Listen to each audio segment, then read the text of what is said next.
We are live at the Ozark Empire Fair, but I made a pit stop. I caught this largemouth bass, and you can take a picture with it if you come on out and hang out with the Missouri Department of Conservation, and maybe you can come hang out with me too. Look who's sitting next to me. I'm Tom Turton.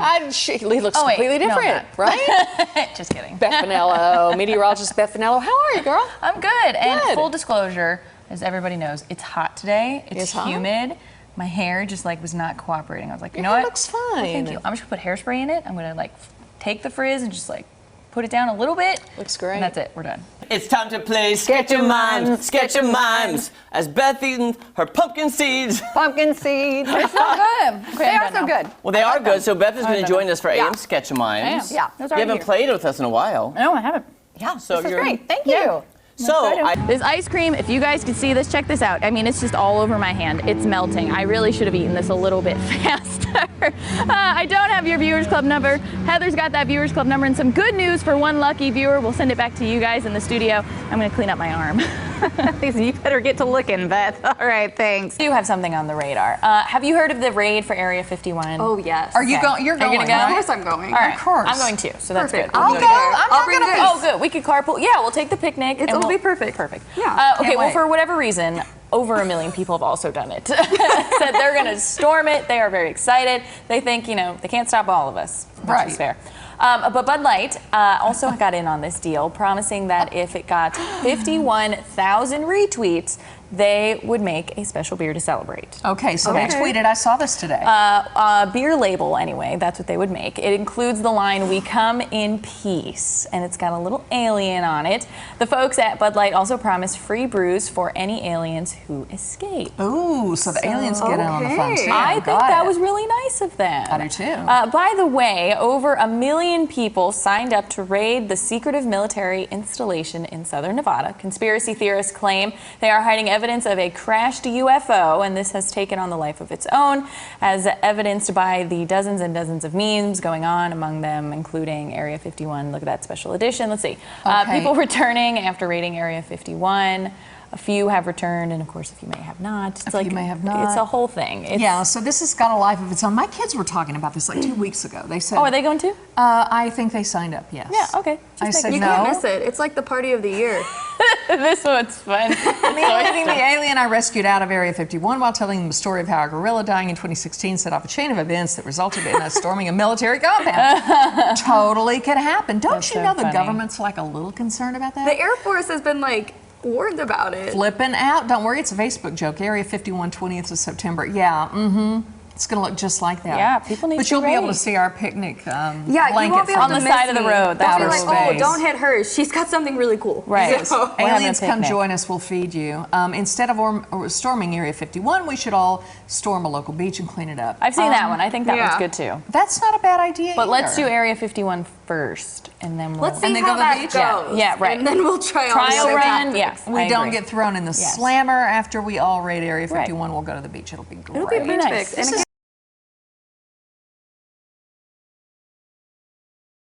It's time for another Try This at Home experiment. This week, we're doing something that will make you bubble over with excitement.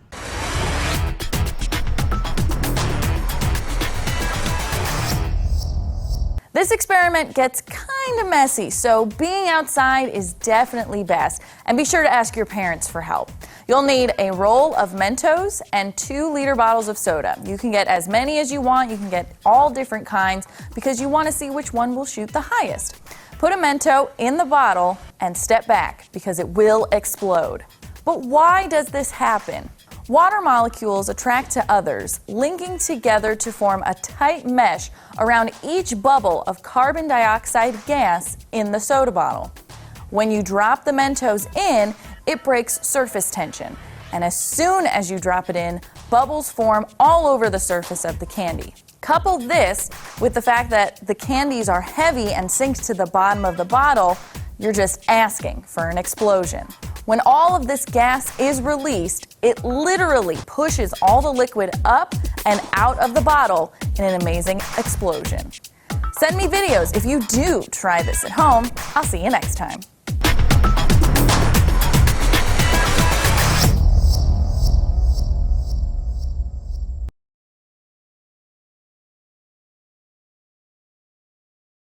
Welcome back. It's time to play the Ozarks' new favorite game, Who Wants to Be a Dollarnaire?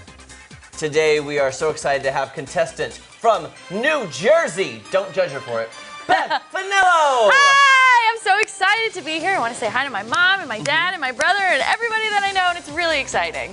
Beth Finello, we're so excited you're joining us for Dollarnaire. It's your first time playing. Are you Yes, nervous? I'm a little nervous. I am. Okay, I have some great questions for you, but it's dueling Dollarnaires. So your competitor this week is from Rogersville, Missouri. It's, wait, are you from Rogersville? Yes. Yes, okay, I'm right. Kelly Smith! I can't get through this one. Oh, there we go. Hi, I'm so excited to be back. This is my second time to play, and I just want to say happy birthday, Grandma, and all my friends are watching, and I've learned a few things. I'm going to use my lifelines a little bit more this time. See, I love, Kelly, you're using your past experience To do something better. Yes, I absolutely. love that. Well, meteorologist Beth Finello, I picked today's questions because to be a meteorologist means you had to go to college for a long time, and you're very smart. Thanks. So I wanted to make these questions 50-50 hard, 50-50 easy. Okay. Now, gonna here test are my your knowledge. lifelines, Beth Finello. Okay. You can ask a cameraman. Today we have Cody and St. John.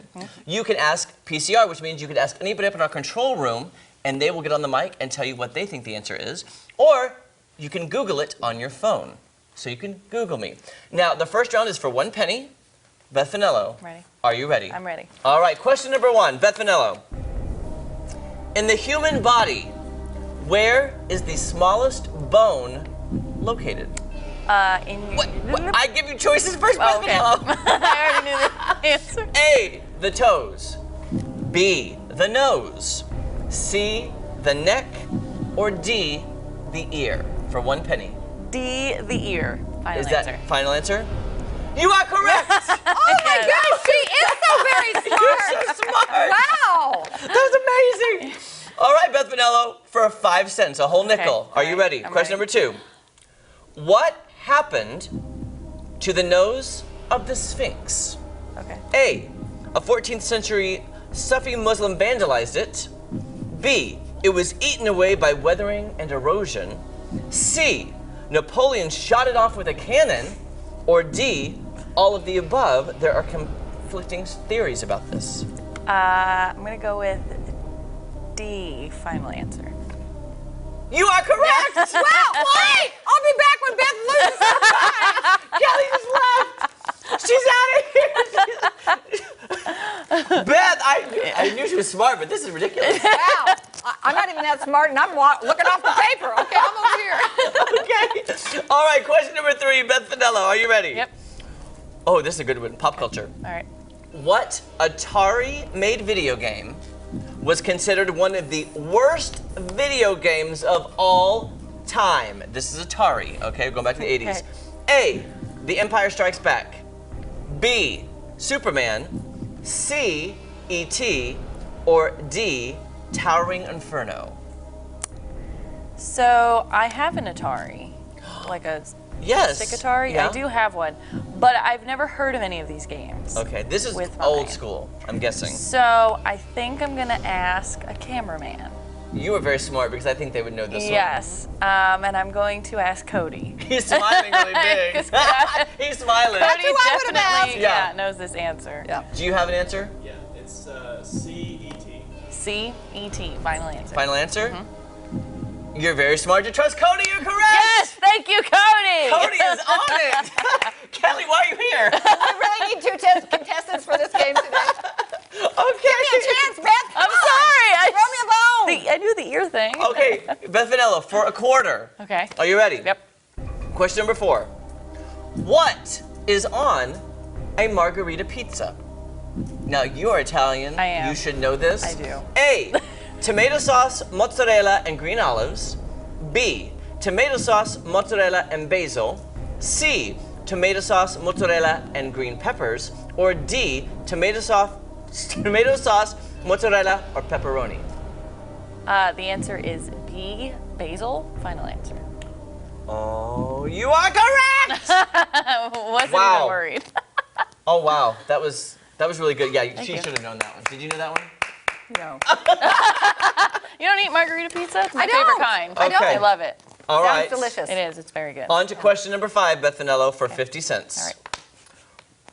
What is the largest planet in the solar system? Is it A, Saturn, B, Neptune, C, Jupiter, or D, Uranus? C, Jupiter. Final answer. Are you confident with your answer? She's a scientist. She's a scientist. You gotta know science to do the weather. You are correct! I did not plan these questions out right, Kelly. Next week is all about share. I don't know anything about share. All right, for 75 cents, 2 away from the dollar. Okay. That's mine. Question, that's Kelly's. Question number 6. How do bats navigate at night? A, they have night vision like an owl. B, they have an incredible sense of smell like a seagull. C, they hunt mostly by moonlight. Or D, they use echolocation like a dolphin. D, echolocation. Final answer. Are you quite confident with the D answer? She sounds pretty confident. Beth Finello, you are correct for 75 cents. I knew that one. What in the world? Sorry, family. I'm so sorry I'm not getting to speak on the show today. I did know that one. Yeah. Kelly, Yeah. give me the final answer. Bats are For a dollar, actually we're to the final question. bats are blind, Bats so are- they okay. use echolocation. I can tell in her answer she's totally sure. Final answer. I know. Kelly can hear it in the I tone can of her tell. voice. Totally, yes. Okay, now, Beth Finello, you still have 2 lifelines. Okay. We're going. I used to call this a crisp dollar. Kelly, it's not so crisp anymore. No, I know. I'll try to find It's a another little one. raggedy. Yeah. But for Kelly's $1, you can expense this, by the way. I could. Okay, for $1 whole dollar, Beth Finello, are you ready? I'm ready. You want to take your time with this one. Okay. Okay. What famous animated cereal box character was also a famous singer? A, Tony the Tiger from Frosted Flakes. B, Captain Crunch from Captain Crunch.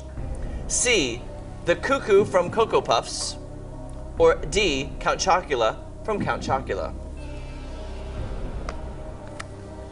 Famous animated cereal box character. Who was also a famous singer.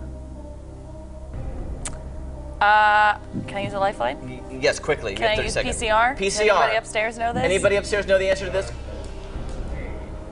That's what I would say. A, Tony the Tiger. Are you Final sure? answer. Beth Finello, you're the only person to get all 7 questions right. Yeah! Kelly, Woo!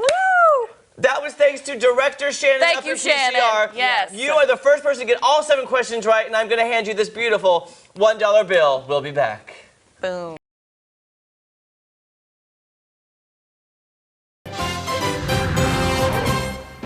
Welcome back. Kelly McGowan is here with us this morning from the MU Extension office, and we are talking about one of my favorite things. Good morning, Kelly. Good morning. We're talking about fall colors, the reds, the oranges, the yellows, those beautiful colors, and I'm so excited to talk about them. Yeah, well, there's a lot of science behind Yeah. fall color that people may not realize, and it's certainly weather related as well. Exactly.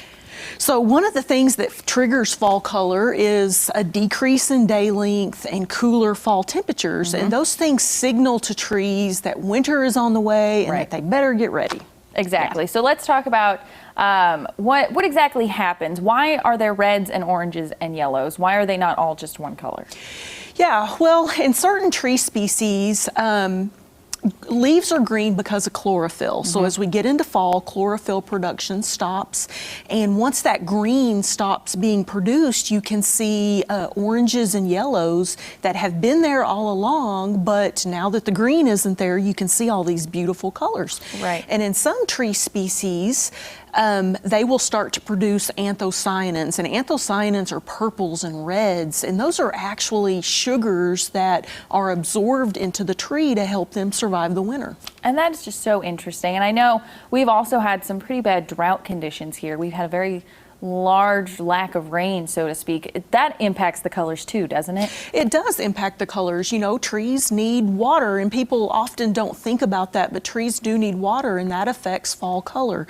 And we have certainly been in some pretty severe droughts in parts of the Ozarks. I know here in Springfield we have been, but there's still some really pretty color out there, which is yeah. great news. Now, are we in peak fall foliage season? I know that it typically comes the end of October. Yeah, it does typically typically come the end of October, and we are starting to get at peak right now. I noticed just this week how the colors have changed, so we are certainly getting there. So I just encourage people to get out and look at some of those pretty fall colors. Yeah, especially today. It's so nice outside. Beautiful. Okay. If anyone has any questions, where can they reach you? They can call the MU Extension Office, 417-874-2963. Okay. Kelly McGowan with us this morning. Don't go anywhere. We'll be right back to wrap up Midday after the break.